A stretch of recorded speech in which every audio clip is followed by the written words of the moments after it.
Para ampliar un poco el panorama, seguir hablando de dólar, cepo y supuestamente la inflación más baja de este año, Pablo Ferrari, economista con nosotros. ¿Cómo estás, Pablo? ¿Qué tal? Buenas tardes. Buenas tardes. Bueno, vamos a estos tres puntos que son, parecería los pilares de una economía argentina, por supuesto, porque el cepo no es una economía para cualquier país, pero vamos con la inflación. ¿Va a arrojar el INDEC la inflación más baja del último año? Es probable que así ocurra, por lo menos en cuanto a los avisos que se vienen dando, que anticipa el ministro de Economía, incluso que anticipa el presidente, se vienen cumpliendo en cuanto a que vienen bajando. Así que es probable que eso ocurra. 4% es lo que se está barajando como para ser la inflación más baja. Ahora, tampoco hay una caída sustancial respecto al mes anterior, en un momento donde hay mucha recesión. Y ahí es el otro punto, inflación o recesión. ¿Son figuritas que se cambian, que una depende de la otra? No, cuando uno estudia economía, en general se la ponen como opciones, como trade-off, es decir, podés elegir que haya un poquito más de inflación, un poquito menos de recesión, o viceversa. Eso no es así, eso depende de circunstancias muy específicas, de estructuras económicas específicas.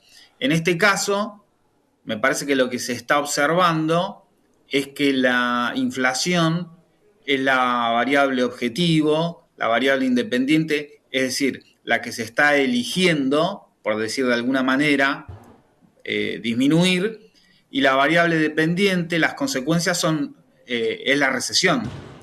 Por lo tanto, no queda claro lo que va a pasar. Recordemos que en un momento se hablaba de una fuerte caída y primero de una recuperación en B. Después empezaron las distintas letras del alfabeto.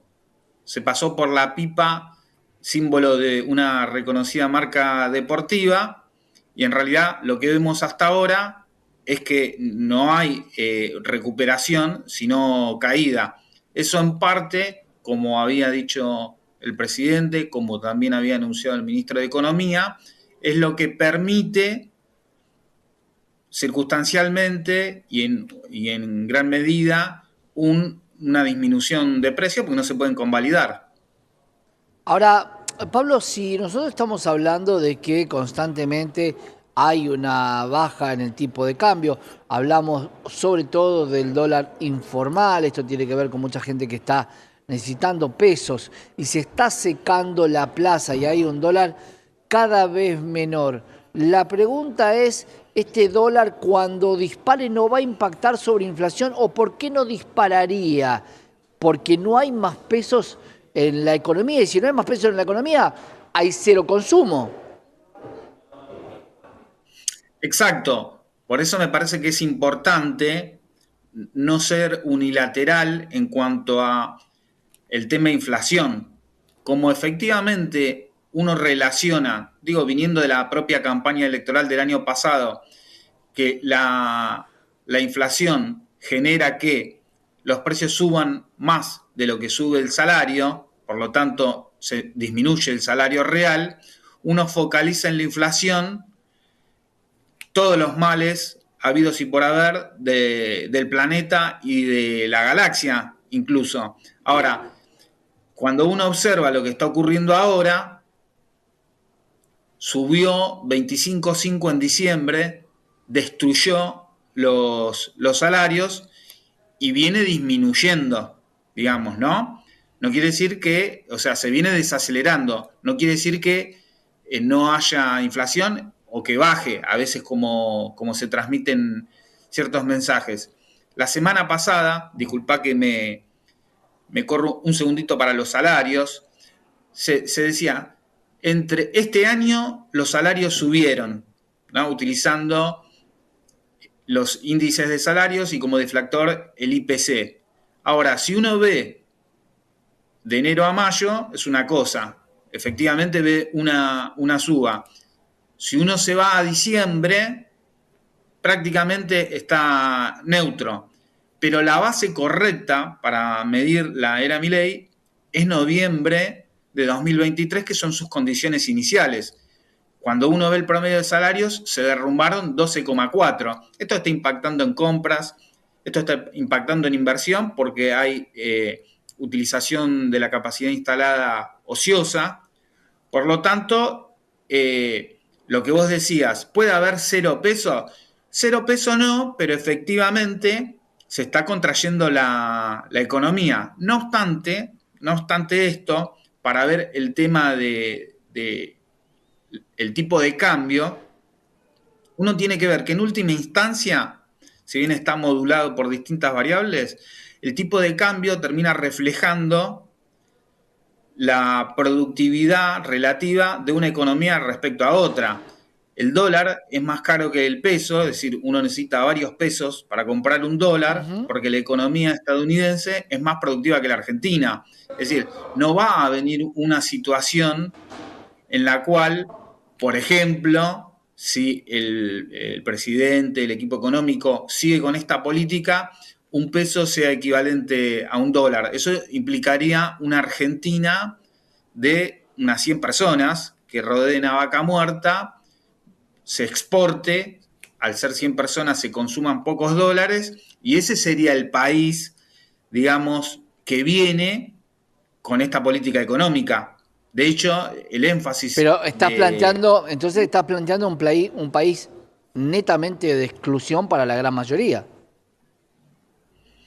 Yo creo que ese es el modelo que está planteado, digamos, no es mi deseo, por Claro. supuesto, añoro, Ahora, Pablo, si hay un modelo de prefiero... exclusión como como vos lo planteás, y en muchas cosas coincido y lo venimos viendo acá en la pantalla con cada uno de los participantes de la economía. La economía no es un presidente, no es un banquero, no es un inversor, es toda la cadena, el productor, el consumidor.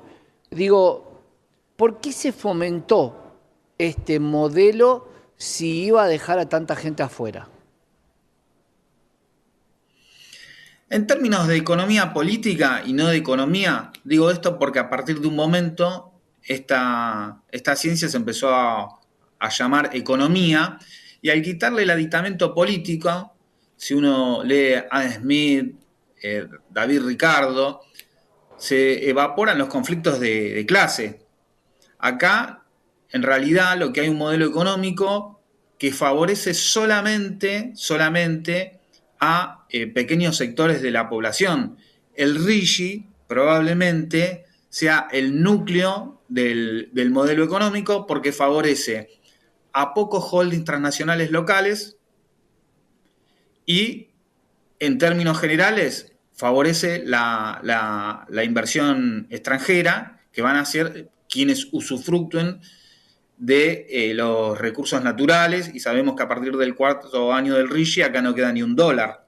Claro, ahí el RISI es un efecto derrame lo que se busca, porque yo lo trato de analizar y si el 20% solamente es de capital local, ya sea la mano de obra, los proveedores, es un efecto derrame, es para que quede algo en torno a la gran inversión que haga alguien que se va a llevar la mayor utilidad posible de ese activo. Claro, en general cuando se habla, me parece a mí, de efecto derrame, uno no termina de explicar bien en qué sentido. Yo te digo el que entiendo yo. Efectivamente, si vos vas como zona paradigmática, tomás Vaca Muerta, en efecto va a haber un efecto derrame en la zona de Vaca Muerta, pero no en Argentina. Lo que va a pasar es que va a haber zonas donde haya efecto derrame, donde se extraiga litio, donde se concentren estos capitales que van a invertir mediante el RIGI, como se vio en provincia de Buenos Aires. Más que nada la discusión no termina siendo ni siquiera las exenciones impositivas, sino la forma de arbitraje ante diferendos, ¿no? Por eso en lugar de ir a provincia de Buenos Aires, que es más conveniente geográficamente, pasa a Río Negro la inversión de YPF. Pero lo que va a ocurrir es una Argentina que se va a ir desindustrializando, que ya está ocurriendo, y ciertas zonas muy privilegiadas donde va a haber un pequeño efecto de derrame.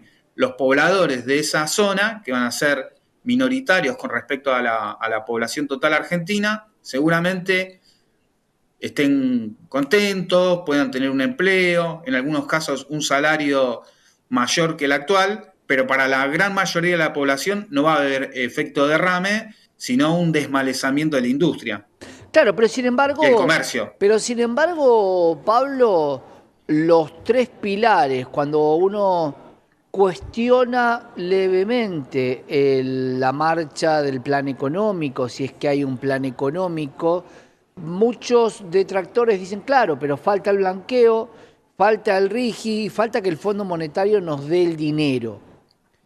Casi como un anhelo de tres cosas prácticamente cerradas.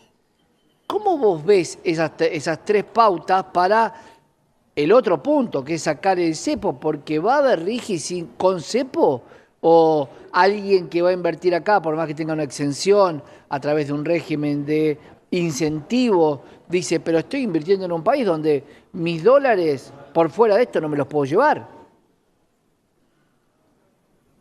Exacto. Me parece que este modelo, por su propia lógica, es un modelo de transición.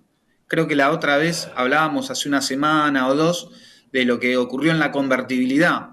La convertibilidad fue un modelo de transición, una transición de 10 años, pero en efecto vendiste, privatizaste empresas públicas, tuviste dólares, pudiste sostener eso un tiempo, después no te alcanzó, recurriste al endeudamiento externo y colapsas. Es decir, no es sustentable.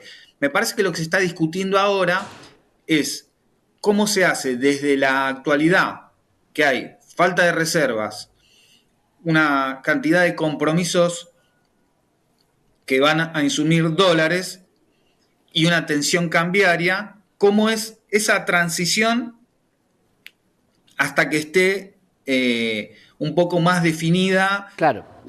estas inversiones. Entonces, si se levanta el cepo de manera inmediata, como dijo Ferreres, el dólar se va por las nubes. Por las nubes quiere decir sube significativamente, 1.500, 2.000 pesos. Claro, y Con cuando lo suba cual, no va a eso haber inflación. no, por supuesto eso se traslada a inflación. Entonces, ¿se puede levantar el cepo en este momento? Y genera eso y genera una pérdida de la bandera principal que tiene el gobierno, además de los estragos sociales que causa una inflación potente. ¿Se puede levantar el cepo sin más dólares? No, ahí viene el tema.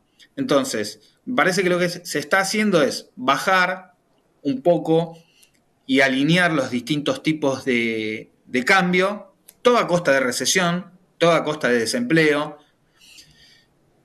para obtener unos 2.000 millones de dólares, entre 1.400 y 2.000 millones de dólares en agosto del blanqueo,